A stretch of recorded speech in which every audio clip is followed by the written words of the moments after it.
할렐루야, 다 같이 묵도하심으로 6월 넷째 주 수요 예배를 시작하겠습니다.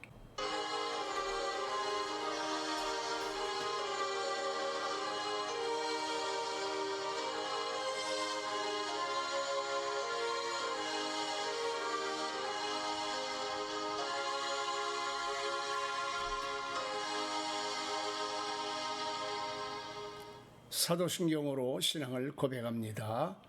전능하사 천지를 만드신 하나님 아버지를 내가 믿사오며 그 외아들 우리 주 예수 그리스도를 믿사오니 이는 성령으로 잉태하사 동정녀 마리아에게 나시고 본디오 빌라도에게 고난을 받으사 십자가에 못 박혀 죽으시고 장사한 지 사흘 만에 죽은 자 가운데서 다시 살아나시어 하늘에 오르사 전능하신 하나님 우편에 앉아 계시다가 저리로서 산자와 죽은 자를 심판하러 오시리라.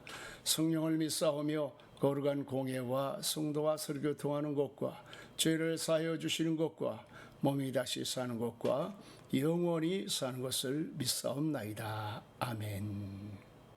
오늘 우리가 은혜 받으실 하나님의 말씀은 마가복음 4장 36절부터 41절까지의 말씀이 되겠습니다. 그날 저물 때 제자들에게 이르시되 우리가 저편으로 건너가자 하시니 그들이 무리를 떠나 예수를 배에 계신 그대로 모시고 가매 다른 배들도 함께하더니 큰 광풍이 일어나며 물길이 배에 부딪혀 들어와 배에 가득하게 되었더라. 예수께서는 고물에서 베개를 베고 주무시더니 제자들이 깨우며 이르되 선생님이여 우리가 죽게 된 것을 돌보지 아니하시나이까 하니 예수께서 깨어 바람을 꾸짖으시며 바다더러 이르시되 잠잠하라 고요하라 하시니 바람이 그치고 아주 잔잔하여지더라. 이에 제자들에게 이르시되 어찌하여 이렇게 무서워하느냐 너희가 어찌 믿음이 없느냐 하시니 그들이 심히 두려워하여 서로 말하되 그가 누구이기에 바람과 바다도 순종하는가 하였더라. 아멘. 할렐루야. 사랑하는 성도 여러분, 평안하시지요? 이번 한 주간도 하나님의 은혜가 여러분 모두에게 함께 하시기를 바랍니다. 예수님과 제자들이 작은 배를 타고 바다같이 큰 호수를 건너고 있었습니다. 그때 갑자기 거센 바람이 불어오고 큰 파도가 밀려와서 작은 배는 뒤집어질 형편에 놓이게 되자 제자들은 곧 물에 빠져 죽을 것만 같았습니다. 그런 상황에서도 예수님은 배 뒷머리에서 주무시고 있었습니다. 그때 제자들이 예수님께 달려가 선생님, 지금 우리가 다 물에 빠져 죽게 되었는데 우리를 돌아보지 아니하시고 주무시는 게 웬 말입니까? 소리칩니다. 이때 주무시다가 깨어난 예수님은 바람아 멈춰라 라고 명령을 하시자 신기하게도 바람이 그치고 출렁이던 파도가 멈춰지게 되어지고 바다는 언제 그랬냐는 듯이 아주 잔잔해지게 되었습니다. 세상을 살아가다 보면 생각하지도 못한 때에 예기치 않은 일들로 인생의 위기를 만날 때가 있습니다. 오늘 저는 예기치 못하던 때에 찾아오는 인생의 위기와 문제를 어떻게 해결할 수 있는지에 대해서 말씀을 드리려고 합니다. 첫째로는 호수같이 맑은 인생에도 풍랑이 일어날 수 있다는 것입니다. 갈릴리 호수는 남북이 20km, 동서가 12km, 면적이 266평방키로에 불과한 작은 호수에 불과합니다. 그러기에 사람들은 이 작은 호수에서 설마 배가 뒤집힐 정도로 큰 파도가 칠 수 있을까 생각할 수 있지만 성경을 보면 종종 이 작고 정한 갈릴리 바다에도 엄청난 파도가 쳐서 어부들이 위기를 만날 때가 있었음을 볼 수가 있습니다.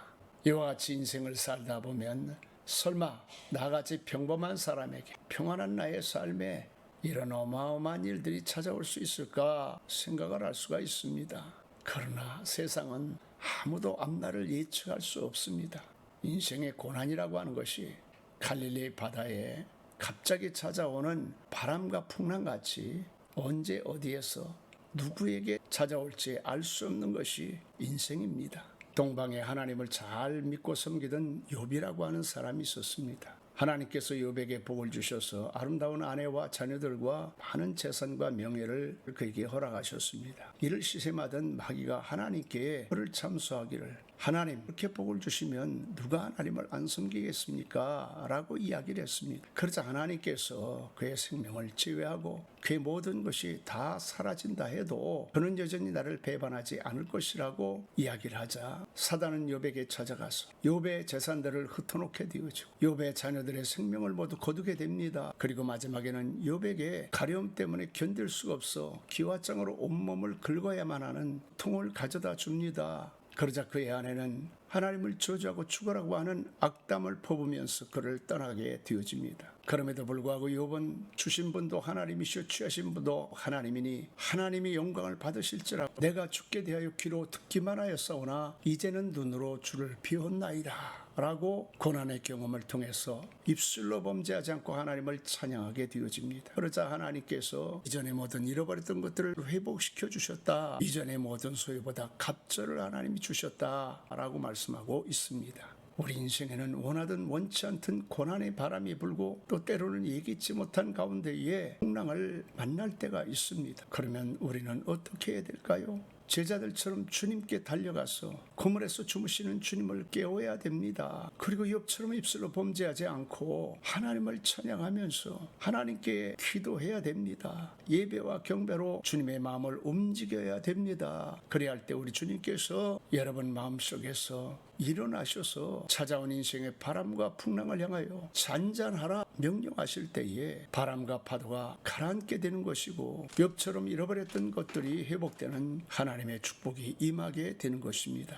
두 번째, 말씀을 순종하는 제자들에게도 풍랑이 일어날 수가 있습니다. 요나는 하나님의 말씀을 듣고 니느웨로 가라고 하는 명령을 받았지만 니느웨로 가지 않고 욥바라는 항구에서 배를 타고 다시스로 가다가 커다란 풍랑을 만났습니다. 하나님의 말씀을 불순종했기 때문에 그렇습니다.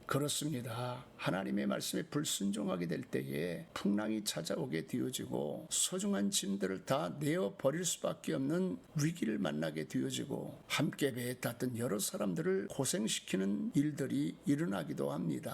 그런데 오늘 갈릴리 호수에서 제자들이 만났던 풍랑은 요나가 풍랑을 만났던 이후로 위기를 만난 것이 아닙니다. 그들은 주님이 부르실 때에 순종해서 배와 그물과 부친을 버려두고 예수님께 나아왔습니다. 그리고 주님을 모시고 주님과 함께 사역을 감당하며 훈련을 받고 있었습니다. 그럼에도 불구하고 그들은 예기치 못한 가운데에 거센 파도와 커다란 풍랑을 만나 위기에 놓이게 되어진 것입니다. 그렇습니다. 이처럼 여러분들은 제자들처럼 예수님을 따르다가도 인생의 파도와 커다란 풍랑을 만날 수도 있습니다. 그럴 때 많은 사람들이 도대체 왜 내 말씀에 순종하고 살아가는데 이런 위기가 찾아오고 어려움이 찾아오나 라고 억울한 생각이 들기도 하고 시험에 드는 성도들도 있습니다. 요셉은 어려서부터 요셉에게만 채색 옷을 입힐 정도로 아버지의 특별한 사랑을 받으며 자랐습니다. 그러던 어느 날 해와 달과 11별이 자신을 향해서 절하는 꿈을 꾸고 또다시 들판에서 곡식단들이 자신의 이 단을 향해서 절하는 꿈을 꾼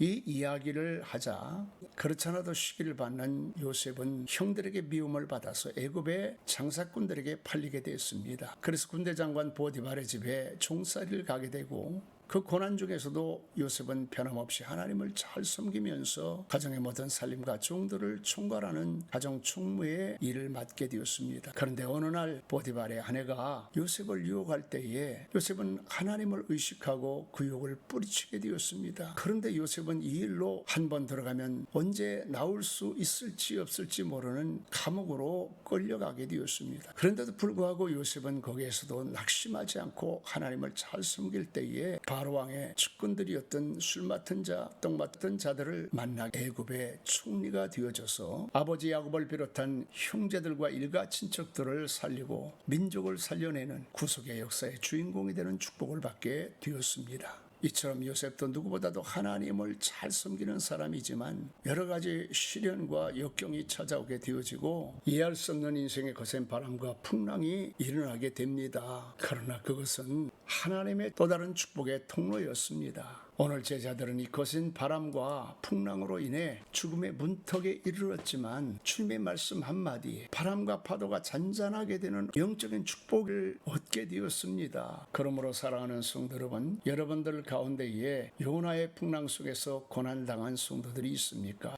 하고 순종해야 됩니다. 그럴 때에 기적이 일어납니다. 반면에 여러분들 가운데에 제자들처럼 말씀에 순종하며 기도하며 믿음으로 살려고 애쓰고 수고하는 가운데에 고난을 만난 성도들이 있습니까? 우리 주님 앞에 나와 찬송과 기도로 부르짖기를 바랍니다. 그리하면 바람과 파도가 멈춰지고 기적이 일어나는 놀라운 응답을 받게 될 것입니다. 세 번째로 갈릴리 바다의 전문가인 어부도 풍랑을 만났습니다. 제자들 대부분이 갈릴리 바다에서 나고 자란 사람들입니다. 더욱이 갈릴리 바다에서 고기 잡던 가운데 부름받은 베드로와 요한의 형제들은 바다에서 잔뼈가 굵은, 요즘 말하면 갈릴리 바다를 한눈에 깨고 있는 전문가 그룹이라고 말할 수가 있습니다. 그러나 그들도 예상치 못한 바람이 일어나고 집채만한 파도가 밀어닥치자 그곳엔 풍랑 앞에서는 속수무책이 되었습니다. 그렇습니다. 갑자기 인생에 풍랑이 일어나면 전문가 그룹도 여기에는 속수무책일 수밖에 없습니다. 한 집안에서 의사가 4명이 있는 가족이 있습니다.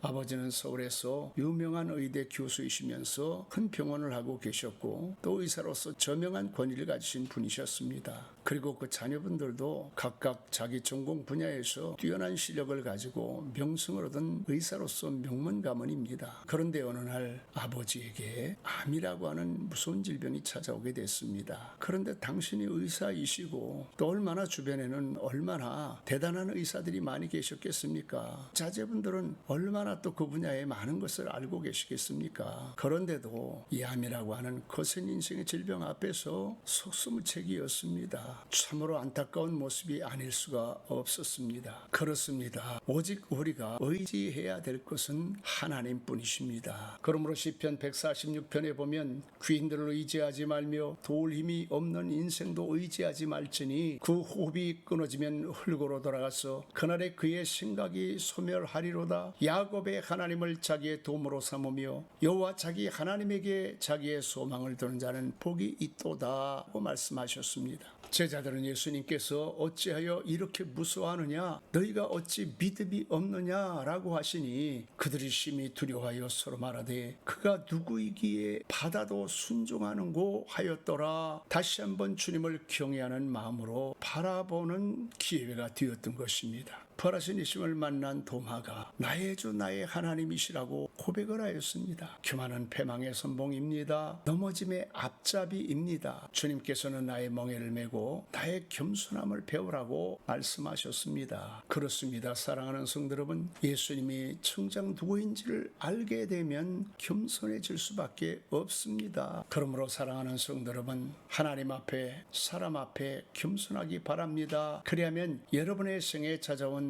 거센 바람과 풍랑도 잠잠하게 되어지고 갈릴리 바다와 같이 풍성한 하나님의 축복이 넘쳐나게 되어질 것입니다. 말씀을 마칩니다. 가난 때문에, 질병 때문에, 사람 때문에, 환경 때문에 우리는 예기치 않은 인생의 풍랑을 만날 때가 있습니다. 바라기는 주님을 깨우셔서 바람과 파도가 잔잔해지는 경험을 통해서 더 큰 믿음의 사람이 되어지고 하나님 앞에 사람 앞에 겸손하게 되어져서 여러분의 인생이 더 큰 축복으로 나아가는 기회가 되어지고 영혼이 잘되고 범사가 잘되고 강건해지는 우리 주님의 축복이 여러분 모두에게 함께하기를 예수님의 이름으로 간절히 축원합니다. 아멘. 할렐루야. 광고의 말씀을 드리겠습니다. 오늘은 6월 넷째 주 수요일입니다. 나라와 민족을 위해 기도하시고 인생의 풍랑이 다가오지 않도록 하나님 앞에 예방 기도를 하시길 바랍니다. 다 같이 주기도 문하심으로 수요 예배를 마치겠습니다. 하늘에 계신 우리 아버지여, 이름이 거룩히 여김을 받으시오며 나라 임하옵시며 뜻이 하늘에서 이루어진 것과 같이 땅에서도 이루어지이다. 오늘날 우리에게 일용할 양식을 주옵시고 우리가 우리에게 죄진 자를 사해 준 것 같이 우리의 죄를 사하여 주옵시고 우리를 시험에 들지 말게 하옵시며 다만 악에서 구하옵소서. 대개 나라와 권세와 영광이 아버지께 영원히 있사옵나이다. 아멘.